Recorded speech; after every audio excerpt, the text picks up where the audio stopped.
thousands of years, elders and knowledge keepers have used stories to educate future generations. Stories and words can help heal our hearts and make Mother Earth a better place for all people. This is Healing Hearts.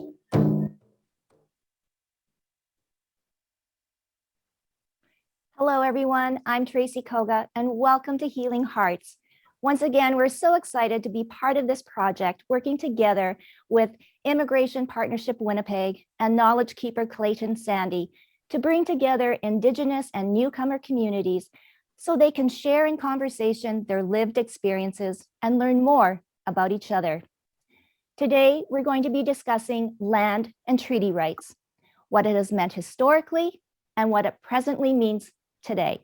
So let's welcome our guests in Dennis Whitebird, Clayton Sandy, and Art Miki.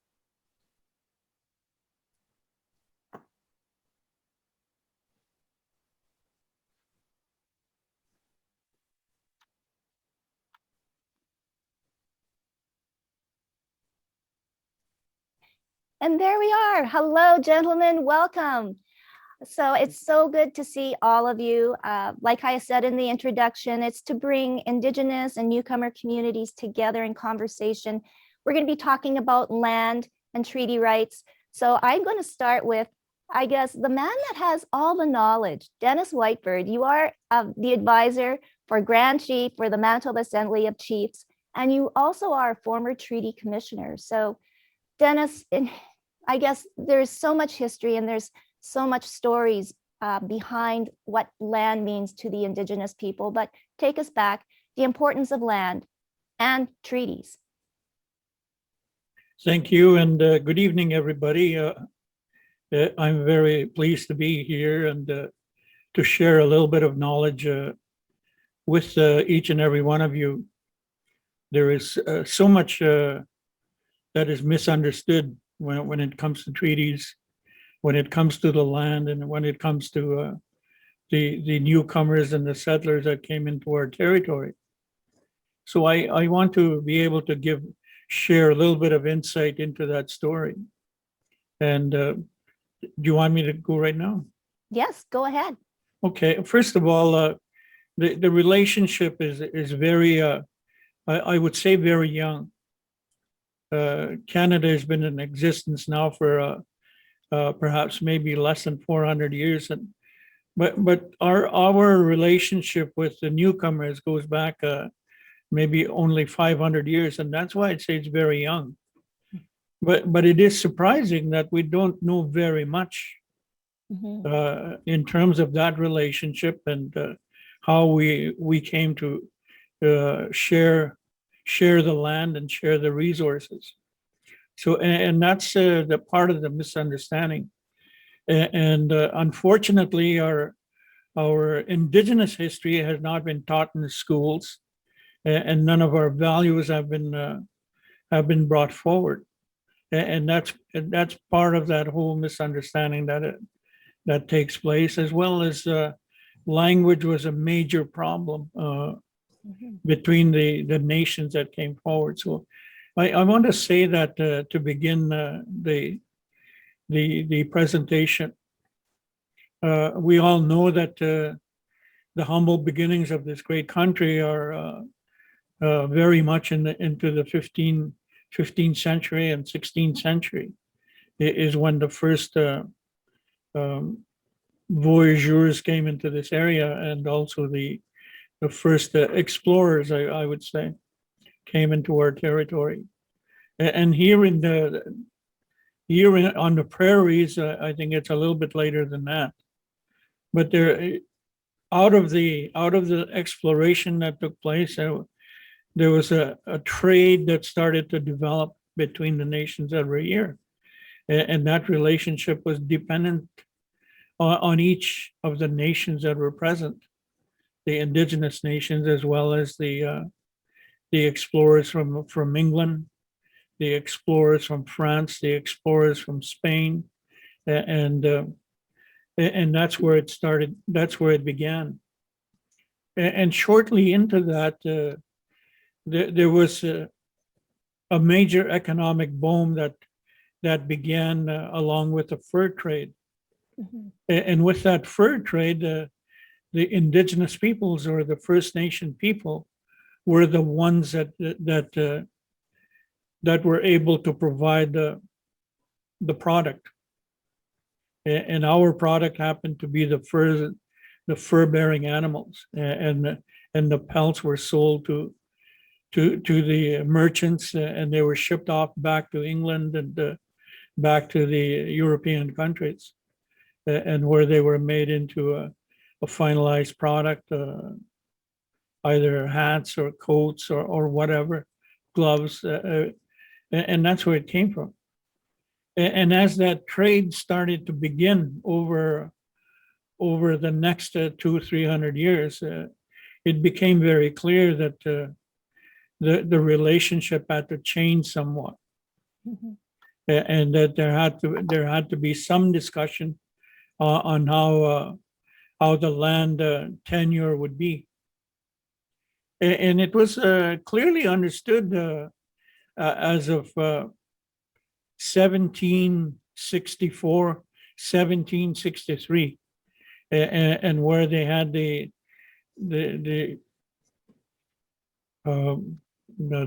royal, I forget what the terminology that was used for, but in 1763, the Queen of England, which was, I believe, Queen Victoria, indicated to her settlers that happened to be in this country, and saying, before you can own any of that land in the New World, in that country, you have to have a relationship with the Indian people, with the First Nations people.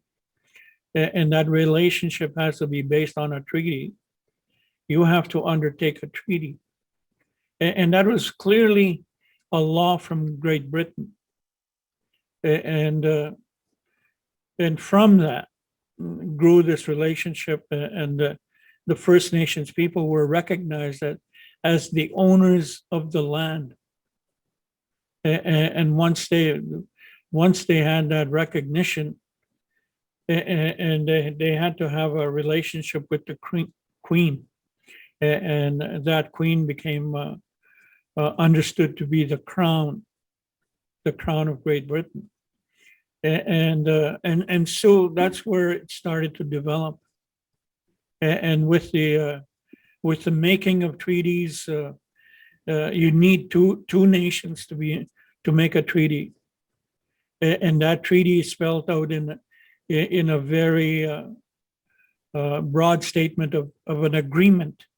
It's an agreement between the two nations, and that happened to be the Queen of England and the indigenous peoples living in this territory.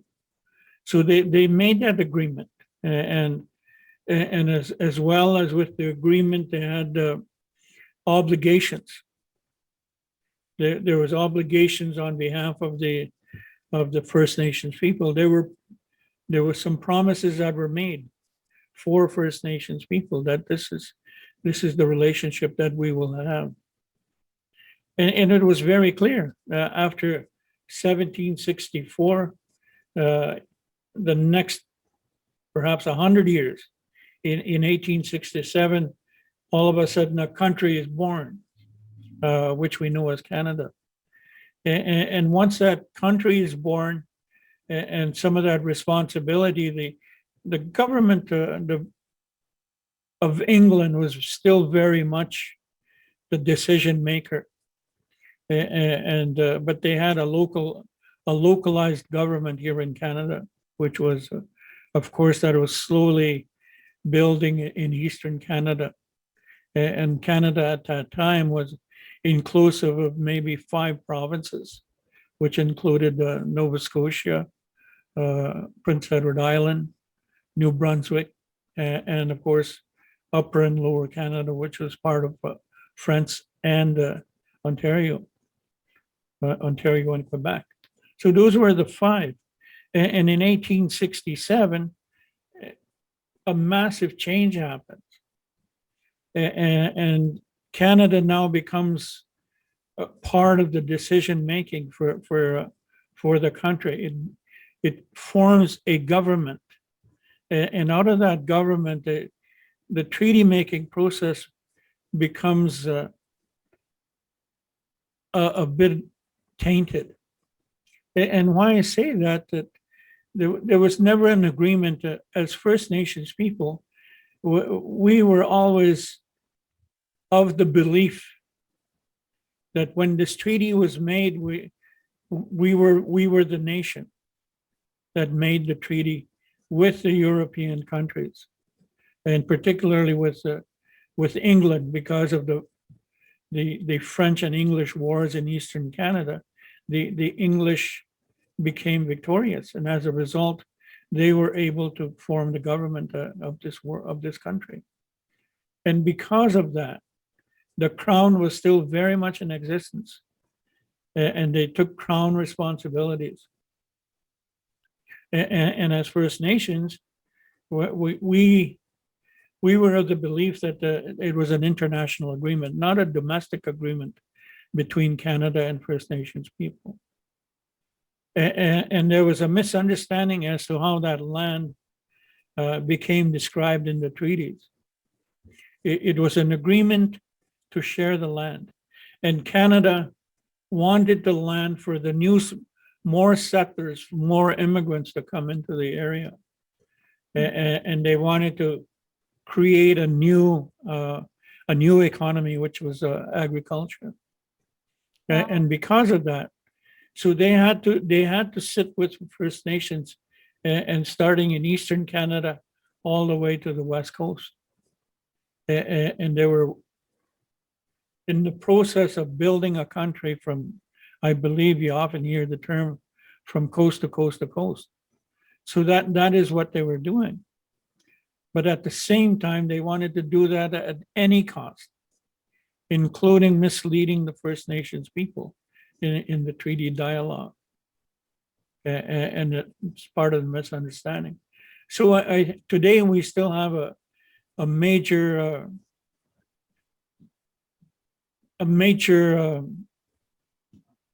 relationship with the Crown, with Canada, that we have a lot to settle with respect to that misunderstanding in terms of law and land. Mhm. And Canada, as I said, they wanted to create the country, so they had to come and see the owners of the land, which happened to be the First Nations people. We were the recognized owners because of 1763, the Royal Proclamation. That's what it was, Royal Proclamation. And because of that Royal Proclamation, it recognizes the First Nations people as the owners of the land, because they were here before the European explorers started to get here. We were already occupying the land. We were using the land. And today we still continue to use that land. It doesn't matter where we travel off reserve to go and use our home territory, wherever it is. Wow. So that's the whole concept. And for me, my relationship is to the land. It can be summed up very, very, very simply, that I am part of the land. That spirit of the land is within me, and that land is my food source. It is my clothing source. It is my medical source. Everything that I need is in the land, and that's how it was prescribed to us by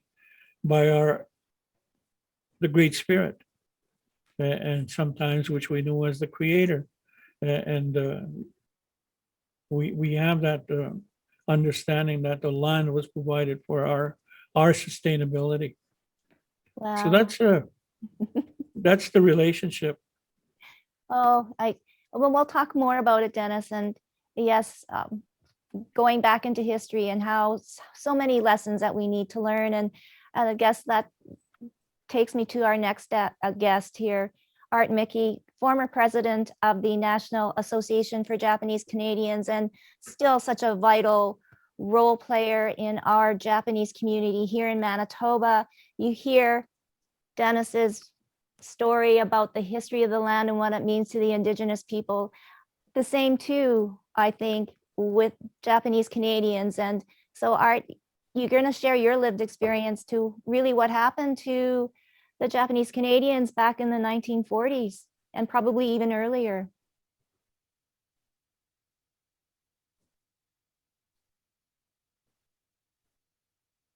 Art, you might be muted. Sorry, maybe just the beauty of virtual. There we are. Yes, there we are. Okay. Thanks a lot. Thank you, Tracy, and thank you for the invitation. First of all, I want to just say that the Japanese arrived in Canada very early, 1877, and the majority of Japanese who immigrated came just at the turn of the century, between about 1903 to 1908 was the major influx of Japanese at the time. However, I think coming to British Columbia, they never felt really welcome because there were discriminatory laws that were passed against all Asians, such as the right not to be able to vote. That was one of the big issues in our community, because without the right to vote or without having that right of citizenship, they were deprived of entering into the professions. You couldn't be a teacher or a doctor. There were many things that you could never become. You could never work for the government. So hence, that was sort of the situation. And when the war began with the bombing of Pearl Harbor, Canada declared war on Japan on the same day. And so right away, the Canadian government confiscated properties, mostly fishing boats initially. And they were all taken in a dry dock, and people lost their livelihood. In February of 1942, the government decided to remove all Japanese from the West Coast. So that meant that people such as my parents and grandparents had to leave their farms in the Fraser Valley and to move either into internment camps. Many people were sent to internment camps. Some people were sent to sugar beet farms, and that's how my family came to Manitoba, is because they were placed on sugar beet farms. Some people ended up in prisoner of war camps in Northern Ontario, especially leaders in the community who were deemed to have some influence were sent there. And as a result, we were deprived. And one of the things that took place was the confiscation of property. Property was taken, and when we look back at it, it's mainly because the intent of removing property from people was so that when they moved them out, they would never come back to British Columbia. And that was the way the politicians in BC were stressing to the government, get rid of the Japanese, we don't want them here in British Columbia. And so the taking of the thing that would draw people to where they want to live was property. And so that was all confiscated. People really never received much money for it.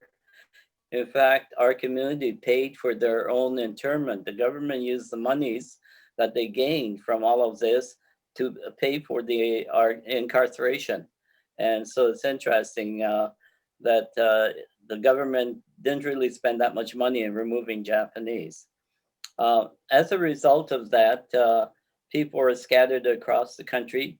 The initial intent of the government was to send all Japanese to Japan.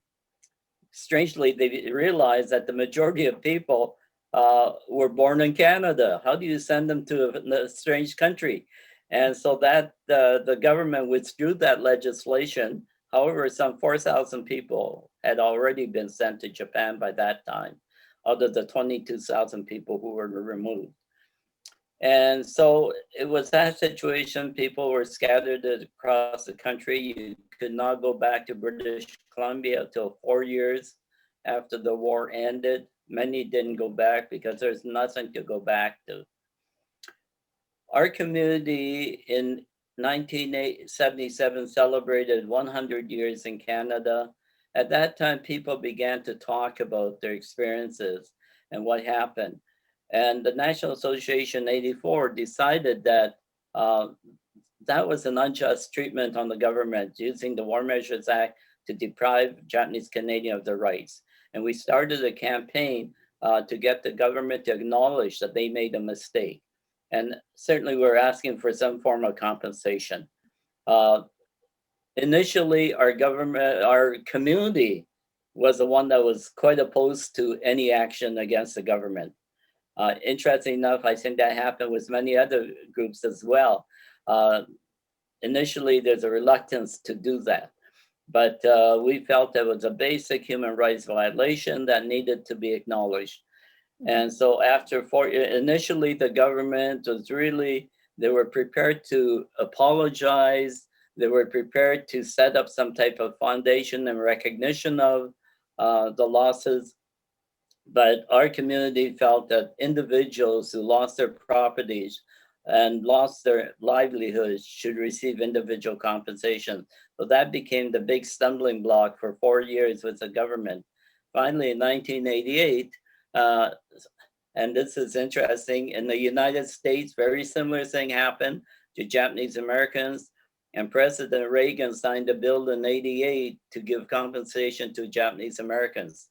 So we now had a precedent that we really pressed the government with, and they came around and called us back to meet again. And in September 22nd, Prime Minister Mulroney apologized on behalf of Canada for the unjust treatment of Japanese Canadians. And so there was a compensation package in which individuals received $21,000. There was a community fund. And one of the things that we felt is that as a minority group, when we were going through this whole process of campaigning, we did not have support. We couldn't go to the government for funding to help do our studies. In fact, they laughed at us when we asked for them to do research on our losses. And so we had to raise our own money to do that. But we felt that other groups in our country would have similar problems. And so we recommended and established the Canadian Race Relations Foundation, in which our community contributed half of the funds for a $24 million endowment, and the government put in $12 million as well. And so that was a legacy on behalf of all those Japanese Canadians who did not receive compensation because they had already passed away. So it was in our honor that we recognize that. So that's the situation with the redress parts, Tracy. Wow. I mean, I have to say too, Clayton, yeah, you can jump in here too, but that surprised me, Art. Something that I did not know is that they just wanted to ship all us Japanese back to Japan, and not knowing that it'd be like me, I don't speak any Japanese. I'm born here. But you know, when people look Japanese, and even today, I still get asked, when did I come to this country? When I've been here for 4 generations or 3 generations, they still ask that question. So it's a visibility part. And so at that time, I'm sure anyone who looked Japanese had to be a foreigner. So Clayton, our knowledge keeper, I mean, I guess, look, gentlemen, let's come into the present. And I want to field some questions here about just everything too as well. But Clayton, I guess, now bring us into the present, especially Dennis so eloquently talked about the history and the wrong that was there. Okay. And we really haven't righted it, have we? Yes, yeah, I've listening to the last 25 minutes from Dennis and Art here. It really amazes me how the history that I've learned in maybe the last 8 or 10 years is nothing that I learned in school, like the real history. So it's always amazing how when we can actually sit down with with people that have that knowledge. And that's what I was always told. We go to our elders and we listen to the stories, and they're the knowledge keepers, and they have all this information. And that's the kind of information I think it's important for today's people to hear, that kind of information. And even though sometimes it's very difficult sometimes, but it's the truth. And when we talk about the truth and reconciliation, that's the piece that I say that's still missing is the truth, and getting our people to understand it. When I look at my generation and my kids' generation, this is information that they're just starting to learn. Last night I listened to Art's show last night, and there's a young man on there. Same thing. He didn't know a lot about his own Japanese history, and he laughed and understood about it. So yeah, it's so familiar. It's so familiar, just hearing that the information that was lost, and we're just slowly getting it back. And both of our fights are always with the government all the time. Basically trying to right the wrong all the time, and going through the same process, jumping through hoops and all that kind of stuff. When I first kind of really got involved with the Immigrant Partnership Winnipeg, that was in 2016. I met my friend Hanny, and at the time he actually I met him at a powwow.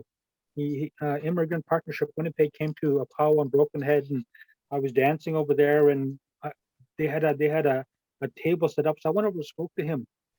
The first meeting we had after we met after the powwow, he was talking to me about a citizenship oath that the government that he was working on with the government, and part of that, I guess they wanted to include something about treaty in the oath that immigrants and newcomers take when they come to this land. I'll just read what they came up with. So it says here, so this is the oath. It says, I swear or affirm that I will be faithful and bear true allegiance to Her Majesty Queen Elizabeth II, Queen of Canada, her heirs and successors, and I will faithfully observe the laws of Canada, including the Constitution, which recognizes and affirms Aboriginal and treaty rights of First Nations, Inuit and Métis people, and fulfill my duties as a Canadian citizen. So that's the new oath that they came up with, and I guess right now they're still trying to pass that bill. And when I first met Hanny, it was 2016. So now we're in 2021, and he's still fighting with the government just to pass this. So it kind of blows my mind all the time how uphill battle it is just to change wording on something like it, which is true. Yeah. No, it's true. Dennis, how important are treaties today? I mean, that might sound, of course they're important, but and how are they applied to life today? Another big misunderstanding at the time of the explorers came into this territory, there was the Pope of the Roman Empire had passed these papal bulls, they were called, and as long as the lands that the explorers visited, as long as those people did not have a god, then they were not considered to be people, and that they were not Christian.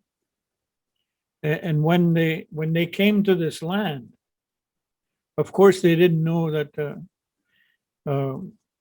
they didn't realize our belief system. And as Indigenous peoples, we're very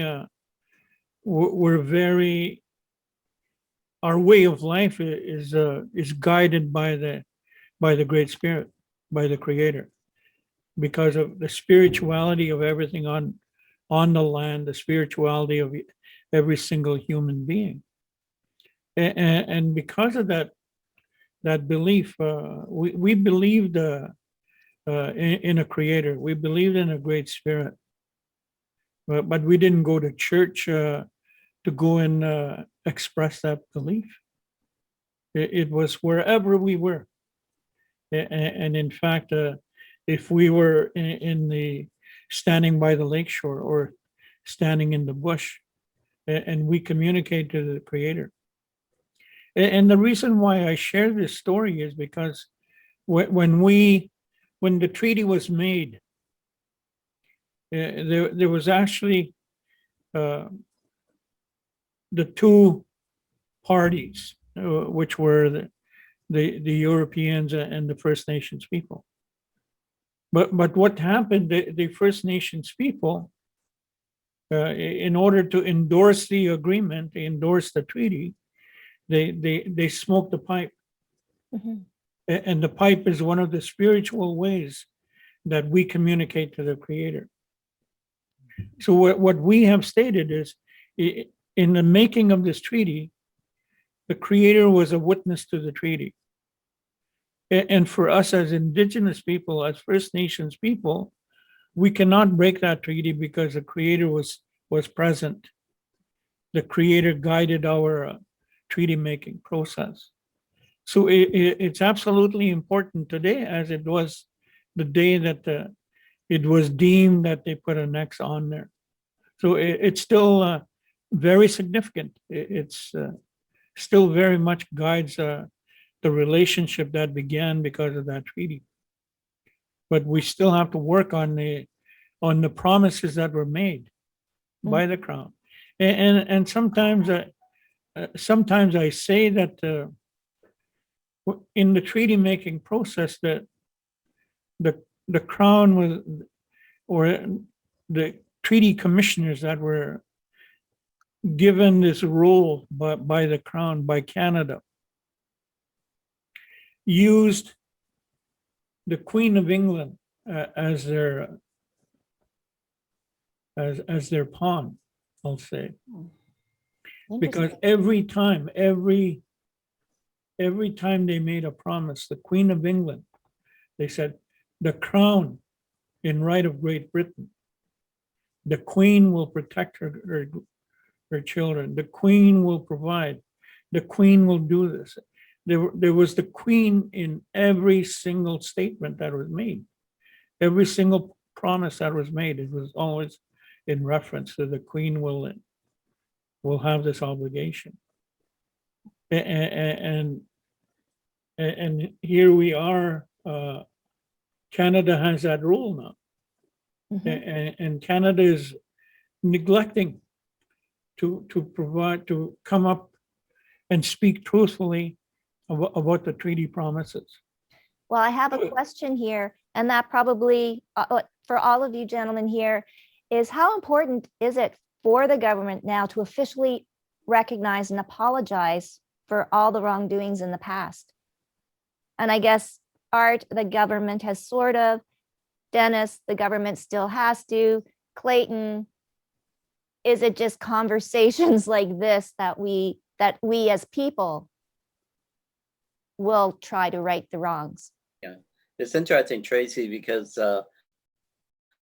when we were doing the campaign and we were doing the research, up to that part of our history, Canada had never recognized any type of compensation as a class action suit.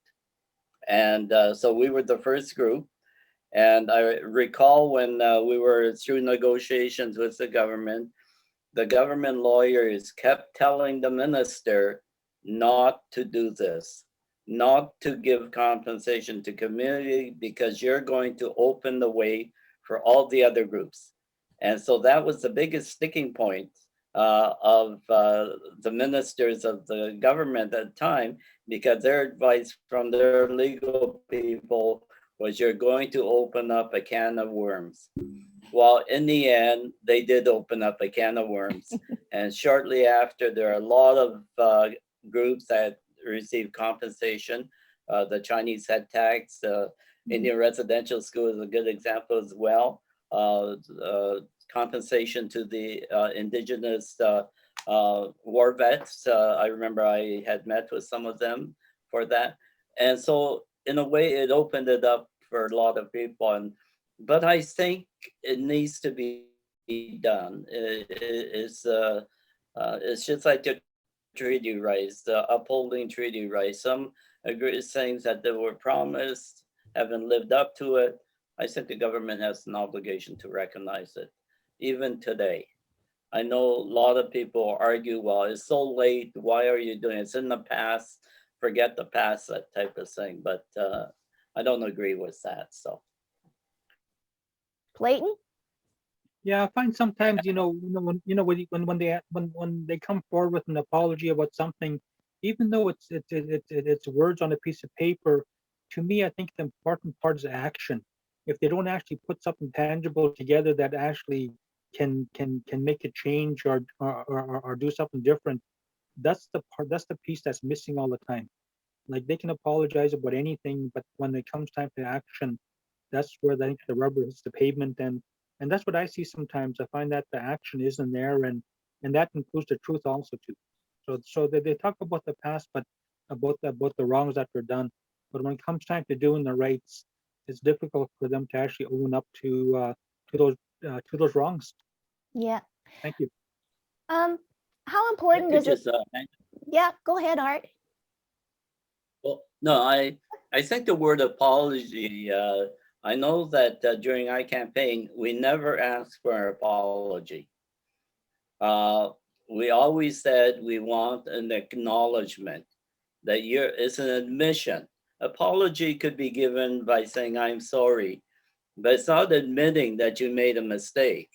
And that's what we wanted. So in our wording, we're really specific that, you don't have to apologize to us, just acknowledge that you made a mistake. Mhm. Thank you. No, you don't have to keep on saying thank you, guys. So, well, Dennis, though, too, Okay. I'm thinking about truth and reconciliation.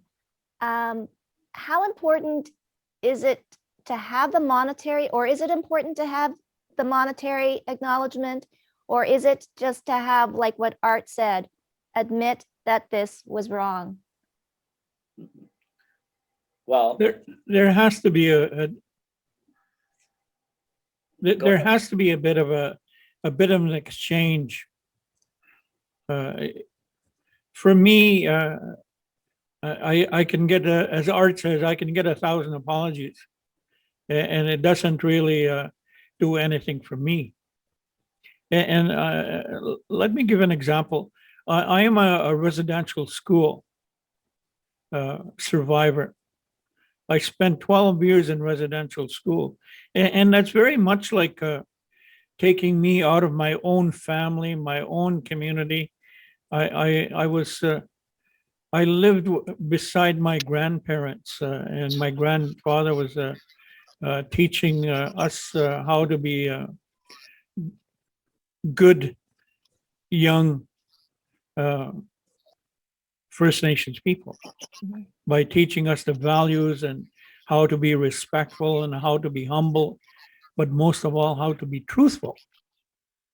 And for me, that's the importance of, and that's part of the loss. I lost the love of my grandfather and my grandmother. I lost the love of my mother and my father, and even so with the community. And you take 20, 30 children from a small community, that's a huge, that's devastating for that community because there's no more children. Mm-mm. And there's the survival of that community is dependent on those children. So when that happened, when the children were taken away, it was to do a number of things.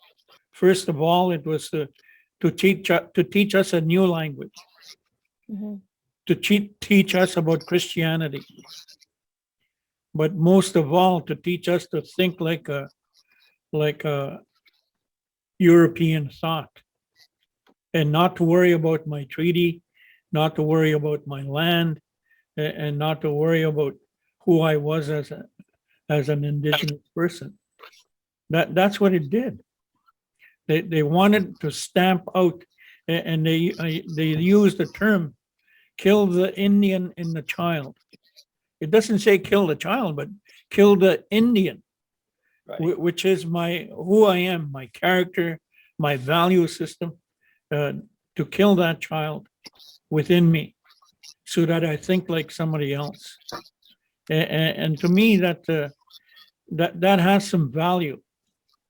I have to be compensated for that whole loss, because now I have to try and buy my way in to learn my language.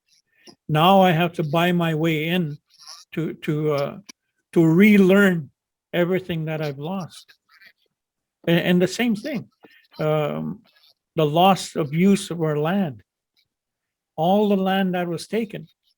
If it wasn't for the Indigenous agreement, the Indigenous treaty, there wouldn't be no Canada. And there has to be proper compensation for that land that was taken away from the Indigenous peoples. So for me, that's how it is. You know, and our children are still being taken away. I'm sure that the audience have heard about birth alert, children being taken away right from the day that they're born. They're taken away from the parents and placed into someone else's home. Oh, that's like, so is history repeating itself here, gentlemen? Clayton, too. I mean, this birth alert, and it's no different than the residential schools that Dennis was describing that happened to him. Yeah, when I before I retired, I had an opportunity to work in Child and Family Services, and when they handed over the children from CFS, Child and Family Services, to First Nations and Métis, they handed over and blew my mind because I didn't realize we had that many children in care. They handed over 8,400 kids. That really blew my mind in Manitoba. It really blew my mind that they have 8,400 of our kids in care. Yeah, just kind of just blew my mind, and I just wondered about. My heart always goes out to especially to the parents, to the mothers that have to that lose that child, and the damage it does to the whole family and the community. Like Dennis said, it's important again, you know, to have that spirit. So that's what really bothers me sometimes, is that I see that cycle happening again, and I find that yeah, it boggles my mind that when do we get out of this nightmare sometimes? Yeah. Well, yeah, that's just so disheartening to hear. And, you know, really, we want to encourage all of our viewers that are watching on Facebook Live to ask questions too. Art, I'm going to actually come to you now to talk about our community. I mean, certainly not anything as horrific and tragic, like as Dennis has explained, and what Clayton says is currently happening, but it's the assimilation of the Japanese in the community. And you know that right. If we look at it, and I am a perfect example that I you know, it's a biracial marriage, right? And for me, it's been a wonderful experience, but you know, there are differences too as well. So maybe just sort of your comments on that too, because you've got kids now and grandkids, and I think that's the Japanese way, right? We just want to fit in. But I think in a lot of ways that was sort of forced upon us, especially during the dispersal. Either it was go back to Japan, where most people had never been, or go east of the Rockies. And essentially people just scattered all across the country, especially to Ontario. So when you look at our population today in Canada, we are split between east and west. There's about 50% that live in the prairies and BC, the other 50 in Ontario and Quebec. Unlike the United States, where their population, because the treatment was different, their population still mainly centers on the West Coast, like San Francisco and Seattle, all the way up the coast. We don't have one community in our Canada called Japantown, or where Japanese businesses thrive. There's none of that exists, mainly because of the fact that we were forcibly removed, and people were discouraged from living even near another Japanese when they moved east. They were told to assimilate as much as possible. So many of our young people never knew another Japanese person growing up. As a result, you've hit on the nail. There's an intermarriage rate of 95% in our community today. That means 95 out of 100 marriages are to someone from a different background. And so you could see what happens to your community. Our culture, the language, all of those things become diluted to a point where we're not too sure how long our community will exist in the future. We're trying to encourage our young people who are part Japanese to take an active role. But you look at the next generation when they're 1/4 or 1/8, then I think you begin to lose the community in itself. And so that's been the impact. Now, living in Canada, people say, well, that's great. That's multiculturalism. People are blind. But there is a price to pay when you do that, because there is that whole thing about identity that becomes an issue for individuals later on. So that's the impact of it. Yeah, wow. And some more insight, but it's true. Like, who knows? Maybe at one point we'll all be the same. Maybe not male or female. I don't know. Maybe, well, definitely not in our lifetime. But I do have another question. I've got But as two. long as there's a high immigration rate, Yeah. as long as it's a high immigration rate, it's likely won't happen to that person. Yeah, no. So I've got two questions here. One is just more of a statement, but it says, speaking of CFS birth alerts, there are so many bad things that have been happening still. How can we know things are going to get better? And I know that's a big loaded question. Clayton, do you kind of have a little bit more feeling like that on the ground there? Things getting better? Well, things have to get better, but I think it's important for our individuals to get better. And if individuals get better, their relationship gets better, their family gets better, and their household gets better. But that's again, there's still other things that impact that also too, in regards to poverty and no education. So there's all of those things that impede on that person getting healthy. So sometimes we just and I want to throw racism into that also too, because again, yeah, racism impeded in my 40 years career in government. But if so we have so many barriers, but all we can do is pray and help, like Dennis and I and whoever can help the next generation, get to know who they are. And once you get to know who you are, and maybe you might not know your language, but you start learning your culture through powwows or Sundance and all that, it changes a person. So to me that's a big piece of it. Our people have to get to know who they are through their culture. Well, you know what? Maybe a show like this could really help, because the second question is, what are some of the ways your communities are engaging young people to keep traditional culture alive? And I know Art, because of the close history that I've had with the cultural center during Folkorama and everything like that. But I think that now needs to be more. I think it needs to be hearing stories from Dennis, hearing everything from Art, and Clayton. You can kind of mesh it into a little bit more on this generation and the generations to come. But what kind of ideas come to mind, Dennis, on how you would maybe sit down with a couple of young people and teach them a little bit about history and more about the culture? What do you think is missing right now? Well, one of the things that's really missing, but I know it's because of the pandemic. We cannot get together. Mm-hmm. But once, hopefully, sometime in the future, we're going to have that opportunity. And as Clayton indicated earlier, one of the biggest teachers that we have is the Powwow Ceremony. And people of all ages attend the powwow because it's who they are. It defines their character, it defines their values. And the people that are dancing, a lot of people, those that don't understand what a powwow is, are saying, well, what are they doing? Why are they jumping around? But for us, that tells me a story. There's a certain kind of dance for that, another one over here, another one, and one strictly for ladies, one for young people, one for children, and it's of all ages, all age groups, right from the ground up. So we have opportunity, as in the past.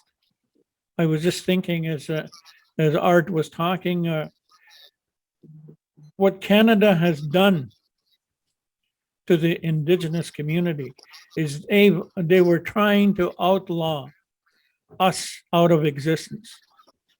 Every time there was a law that we couldn't gather, there was a law that we couldn't speak our language in the residential school. There was a law for us to leave the reserve. There was a law for us to have our ceremonies, everything like that. There was a law that we couldn't even go into the pool rooms. And very recently, in the last 20, 30 years, they still had some of those signs up in the pool halls that no Indigenous people could be in there.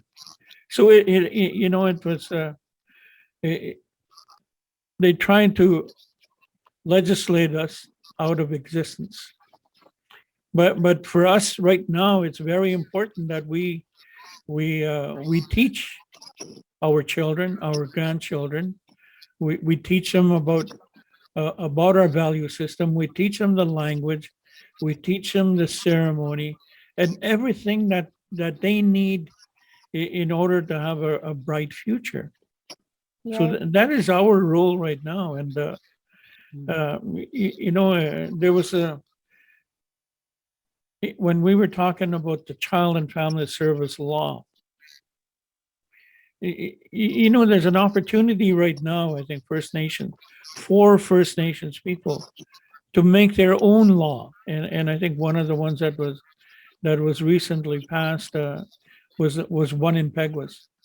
They have their opportunity is they've made the law, and it's been recognized by Canada.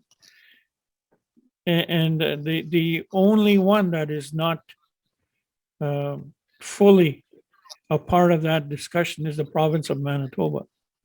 Hmm. And yet, the province of Manitoba has the responsibility for family services, child and family services. They have that responsibility, but they haven't gone in to talk to Peguis. So how they will jump that fence when the time comes, I think it's going to be important. It's going to be critical. Mhm. And the same thing for each of the First Nation. We couldn't even, as grandparents, if our children came into care, as grandparents, we couldn't step in and take those children away. There was a law against that. Oh, So I think now it's kind of loosened up a bit. They're recognizing the grandparents' role and grandparents' responsibility for the children, and if we so chose. So go ahead. there's little tiny bits of opportunity that are starting to open, and we welcome that opportunity to take care of our own future. Wow. And all these important things that should be written down or people should know about it. And I'm sitting here amazed listening tonight. Clayton, I'm going to go to you, and because I've been thinking about it too, bringing it into today. There's so many things that need to be fixed and that'll take time. And yes, having conversation is the first thing. Racism, you talked about racism. It's reared its ugly head in all of our communities, and we have felt it. How do we kind of approach the young people now and getting them to be anti-racist, accept everybody as one, as all people, and art too as well. The Asian community has been hit hard during this pandemic and COVID, and mental health is such a big issue too now in all of our communities. We're heading into, I think, a new era where we're all going to have to be able to work together, I think. So I'll start with I think one of the important things, and it's happening already is that there are a lot of individuals, organizations, and different places across Canada that are educating non-Native people and making allies. Mhm. And I find that until we're able to actually get into the system and educate non-Native people, non-native people won't hear these stories, and they won't get to meet people. Like I spent 40 years in government, and I've often felt in those 40 years, it seemed like non-native people were still scared of me for some reason. Like they never got to know me as Clayton. They got to know me as someone that they seen on Main Street or in the paper, or whatever. And they always painted me with that brush, and often thought that it wasn't until we spent quality time together they got to know me for who I was. So when I look around me and all the non-native friends I have, and allies that help me move things forward, those are the kind of people that we need, and they're out there, but they need to let their guard down and get connected with us. When I look at my children, and I look at their friends, especially their non-native friends, they just seem to be just like regular people now. They basically just get along, and it doesn't matter, if you're what color you are, what nationality you are, if you're gay or whatever. They seem to just get along, and it doesn't seem to be a big deal anymore. So that's the point that I'm hoping that eventually we get to that point where people don't see us as individuals, and I mean don't see us as colored people, or whatever. But that's the point where we need to get to, and that's the purpose why I'm involved with this program. Like, get the word out there and get people to ask questions, and don't be afraid to ask questions. And the first part of it is basically admitting that something's wrong. And I'm right now, I'm part of the city of Winnipeg's Diversity Week coming up in a couple of weeks' time. And it really pleases me right now just to hear the mayor say, last month, that there is racism at City Hall and within the ranks. And I tried to get government to say that for 25 years, but nobody would say that there's racism in government. And no, we're not racist. We treat you equal, but it's there, and we know it. But just say it, because if we don't say it, it never gets addressed. Thank you. Oh, wow. Art? Well, let's go make a comment related to that. I think I have more faith in the young people. They seem to, when I see young people out, there seems to be a lot more diversity amongst even small groups of people that I've noticed. When you go to some function, you can see that. I think it's that next group of people, the middle-aged group that still has these stereotypes in their head, and it's hard for them to overcome. And I know that Clayton and I have worked together to try to have some sharing circles with our community and his community, just so that they have exposure. And as Clayton says, it's getting to know the person that makes a difference. You can make comments about other people, but once you know them, that's a different story. They're like any other person. And that's the type of thing we have to really encourage, even with young people, is to encourage them to get together with other people. And we should provide opportunities for that. And but as I said, I think the present generation is likely a lot more open than they were the previous generation and the generation before that. So I think there's some movement taking place. Oh, definitely. And Dennis? I think that I can only say one thing, and that the truth will set us free. And I think we have to educate. We have to educate everyone that out there about and in order to really give the true history of our country. Wow. Thank So you. getting back to Diversity Week, which is pretty exciting. It's March 21st to the 27th, and there's numerous kind of workshops, and of course it's virtual, so you don't have that energy of meeting people at first.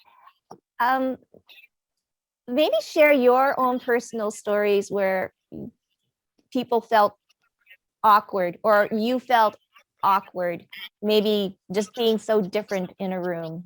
And how did you kind of overcome that?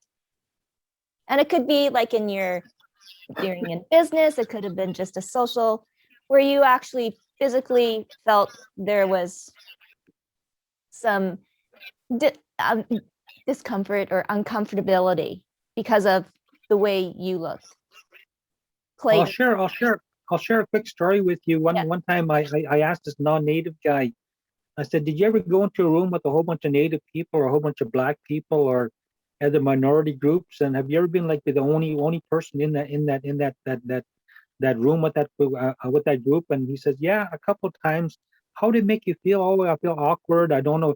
Everybody's looking at me, and I don't know who to talk to. And I said, well, how do you think I feel every day when I'm in meetings with you people? I said I feel the same way, and I live that all the time, and you only lived it for a couple of hours.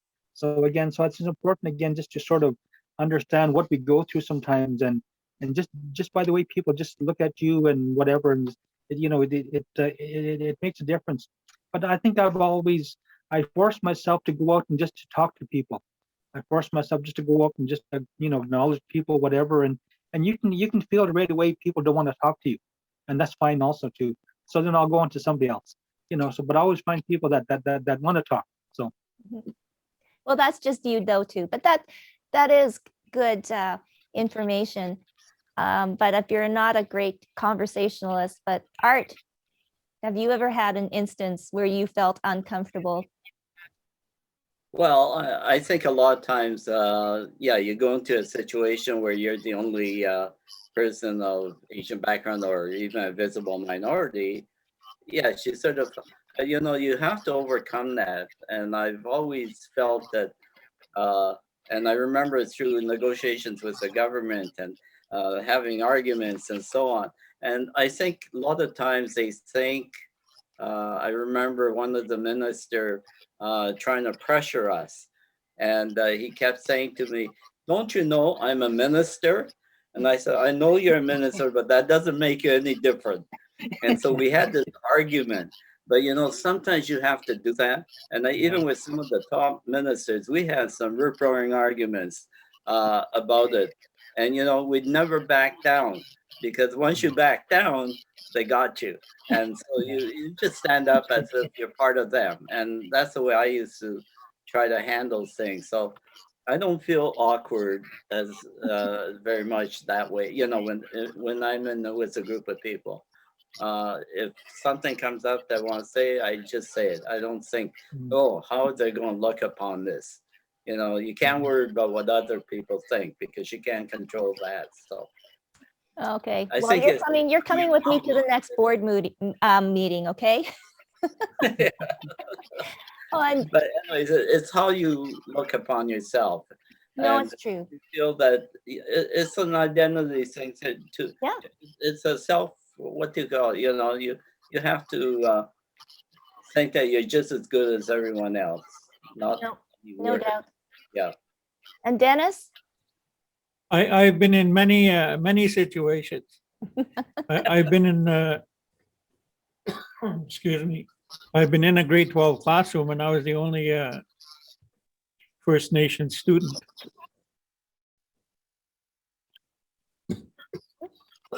Excuse me, I'm having a coughing. But the one story I can share with you is as a treaty commissioner, I was invited to go and speak to speak to a group of municipalities. In fact, it was the Union of Manitoba Municipalities, and they've changed their name since. But they had all the reeves, the councillors from every single municipality in Manitoba. And there may have been one or two Indigenous people as part of the audience at the time. I think Churchill had an Indigenous mayor and maybe one councilman. Everyone else was non-native, and I was fearful, not for my life, but I was fearful that I was going to be attacked verbally or whatever. And as I walked in, I recognized some people that I grew up with in Minnedosa. And now they were sitting in positions of decision making. They were leaders in that community. but they were my fellow students. And of course, I went to mingle with them, and we exchanged stories. Oh, what you do? What are you doing nowadays? And where you living? That kind of stuff. So we kind of renewed in that little bit of time. And when I got up to the podium, I introduced myself, and I also introduced these group of friends from Minnedosa. And of course, they all cheered me on, and because they were good friends of mine, and some of them I played hockey with, and some of them I was in grade 12 with them, and so as it turned out, in my presentation to their fellow leaders, their municipal leaders, it became a really warm reception. My fear was it was gone. And when I finished my message, of course, they had not heard about as well. When I talked about treaties, when I talked about the history of treaty, and as well as how it has spun around. Now they're the ones sitting there and they're talking about land.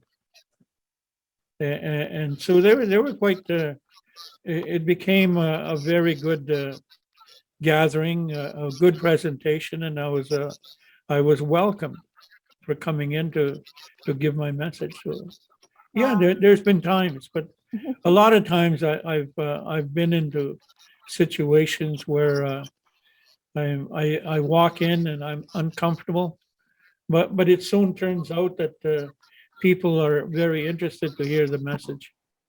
So the So, student, yeah. yeah, the student becomes the teacher.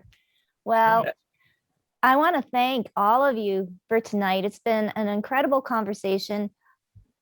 And I think everything that has been talked about here, I'm sure there are going to spark more conversations. And that's what we want. We want people to talk beyond just our conversation here tonight. And, we want to engage people. So thank you, Dennis, Art, and Clayton, for joining us here on Healing Hearts. And stay tuned, everybody. In 2 weeks' time, we'll have a brand new show on March 24th at 7 p.m.